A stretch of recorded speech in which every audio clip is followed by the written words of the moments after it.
Você já ouviu a história de que existe um complô para acabar com a língua portuguesa? Sabia não? Eu vejo isso direto, cara. Vocês me falaram agora. Que merda. Eu postar alguma coisa a respeito de algum assunto sobre mudança na língua, alguém já manda. Isso é um complô para acabar com a nossa língua. Hoje eu vou falar sobre isso e vou responder a pergunta: existe mesmo um complô para acabar com a língua portuguesa? Fica aqui até o fim deste vídeo para que você possa saber o que é que está rolando, para que você possa ter mais informações sobre isso, porque agora o Carlão vai rodar a vinheta. Enquanto ele roda a vinheta, você clica aqui para fazer inscrição no canal e receber sempre vídeos maneiraços e interessantes sobre português, redação, literatura e tudo mais. Beleza? Roda a vinheta, Carlão!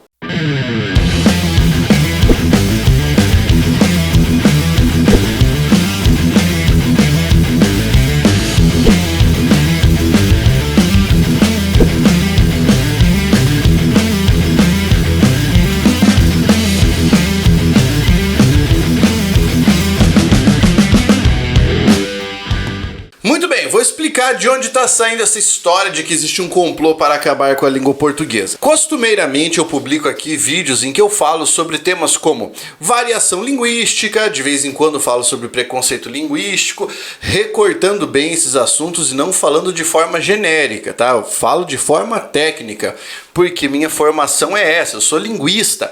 Então eu falo do ponto de vista do linguista e das línguas, enfim. Uau! Há alguns dias eu comecei a receber muitas mensagens com algumas pessoas dizendo que existiria um complô para que a língua portuguesa fosse destruída, fosse desestruturada e que nós ficássemos à mercê de alguém. Bem, vamos explicar.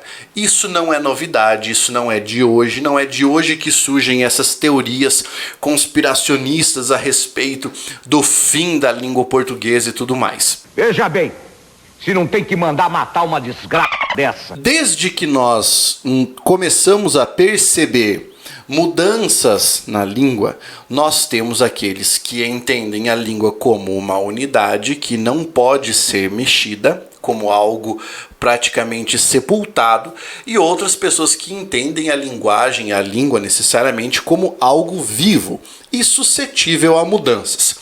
Existe uma teoria dentro dos estudos linguísticos que dão conta do seguinte: há duas forças que impactam na língua. Uma força, essa teoria, essa nomenclatura vem lá da física.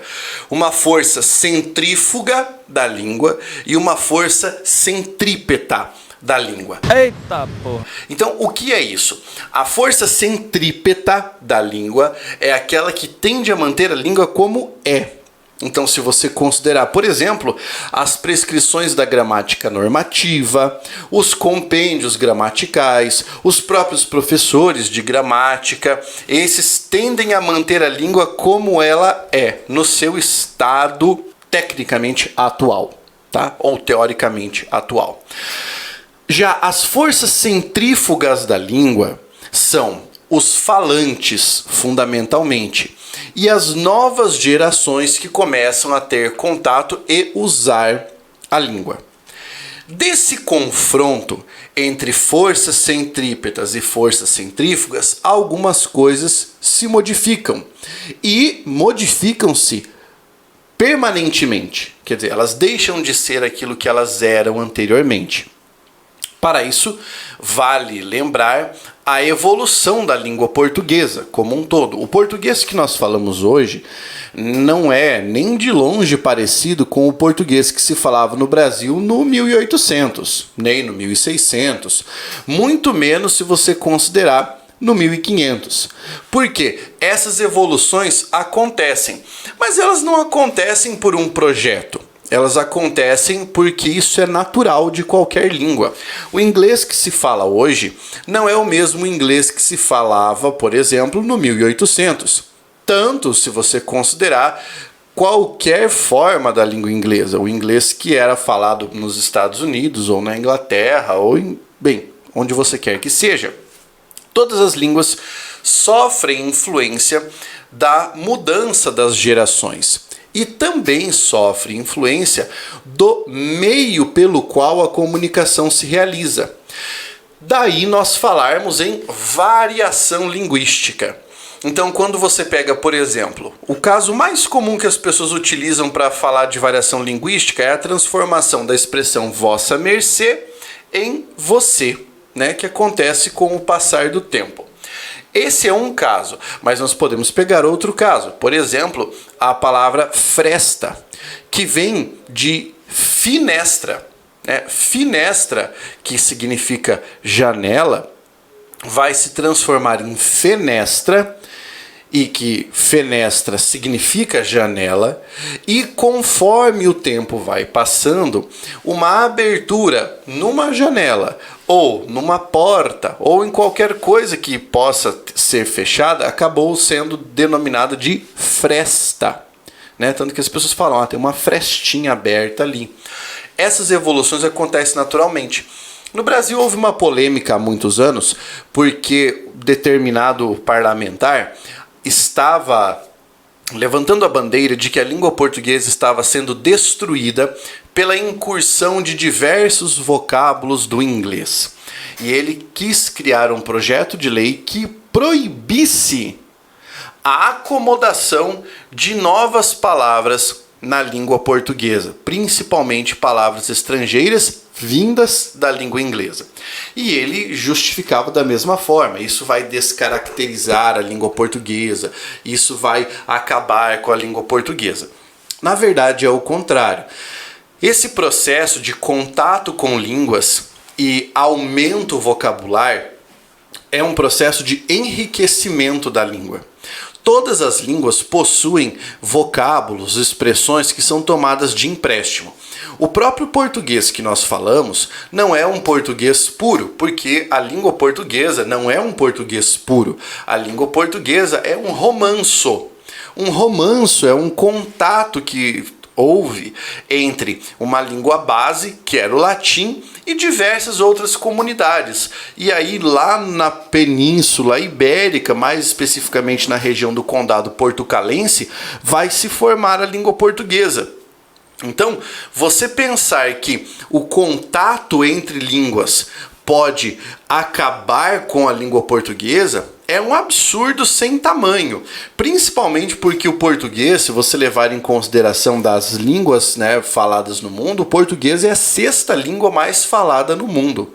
De novo, a língua portuguesa é a 6ª língua mais falada no mundo e é uma língua historicamente constituída. É claro que se nós pensarmos daqui 1000 anos, 2000 anos, pode ser que nós tenhamos uma língua unificada, porque isso é uma tendência, tá? A unificação de línguas e algumas línguas que acabam ficando como apenas herança cultural.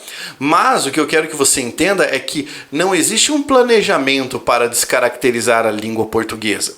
A última coisa que me disseram que era uma tentativa de desmonte do português foi a tentativa da linguagem neutra de gênero. Eu tenho as minhas reservas quanto a alguém considerar a neutralização nas propostas que nós temos hoje como sistema normativo, o que é impossível. Você encontra explicação técnica sobre isso nos meus vídeos sobre o assunto ou no meu livro, Linguagem Neutra de Gênero, um assunto necessário. Se você quiser argumentos para debater sobre esse assunto, o link eu vou deixar aqui embaixo, para você poder adquirir. O livro é bem interessante, ele traz o meu ponto de vista sobre isso, né, dizendo por que a linguagem neutra de gênero não pode ser gramática normativa, por exemplo. E isso também não é um projeto para acabar com a língua portuguesa, tá? Porque todas as mudanças que se assentam na língua, elas acabam partindo da fala, elas não acabam partindo de um projeto. Quer ver? Vou dar um exemplo para você. Existe um termo que é da língua inglesa que está sendo muito utilizado na área do direito, que se chama compliance. E por que esse termo é utilizado hoje vastamente? Porque essa é uma área que teve seu expoente dentro das referências em língua inglesa. E aí é mais simples para que se comunique de forma ampla a ideia de compliance do que tentar fazer uma tradução. Essas tentativas de tradução já trouxeram muitos problemas de entendimento de língua para língua. Por isso, em algumas circunstâncias, nós fazemos uma coisa que é chamada de empréstimo linguístico. O empréstimo linguístico pode ser feito com aportuguesamento ou sem aportuguesamento, né? Então, se você pegar ali palavras como abajur, azeitona, almofada, que parecem palavras tão da língua portuguesa, todas elas são empréstimos linguísticos. Tá? Todas elas são empréstimos linguísticos. Aliás, uma vasta gama de palavras do nosso léxico são palavras que só se transformaram em palavras da língua portuguesa por meio de empréstimos linguísticos.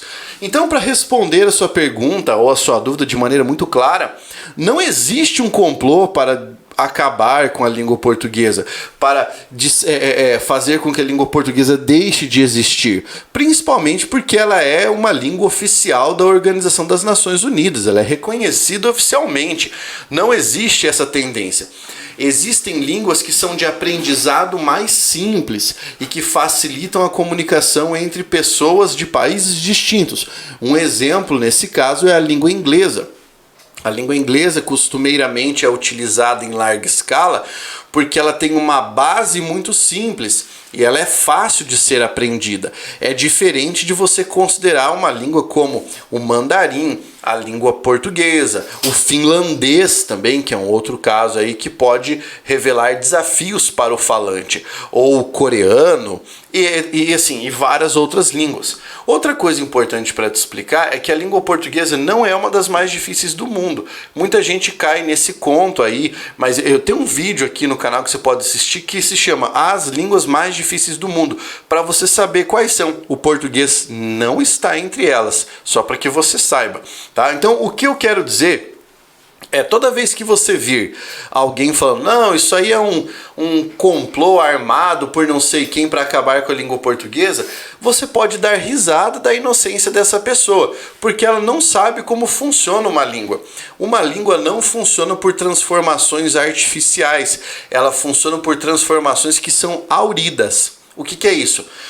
Primeiro, existe uma manifestação dessa transformação que é largamente utilizada por causa de uma adesão da comunidade falante. Somente depois disso é que os linguistas vão se prestar a estudar essas transformações. Algumas sobrevivem, outras ficam pelo caminho. É só você observar gírias que você falava há muito tempo e que hoje nem são mais, nem aparecem mais no discurso das pessoas. Beleza? Ó, curtiu este vídeo? Então deixa o seu like e já faça a sua inscrição. Eu quero aproveitar para pedir para você deixar nos comentários o próximo assunto a respeito do qual você gostaria de que eu comentasse aqui no nosso canal. Qualquer assunto pode ser, porque esse canal é feito por mim e por vocês. Suas contribuições são fundamentais. Diga aí, Pablo, queria que você falasse sobre o assunto tal e deixa aqui que pode virar pauta para um dos nossos próximos vídeos.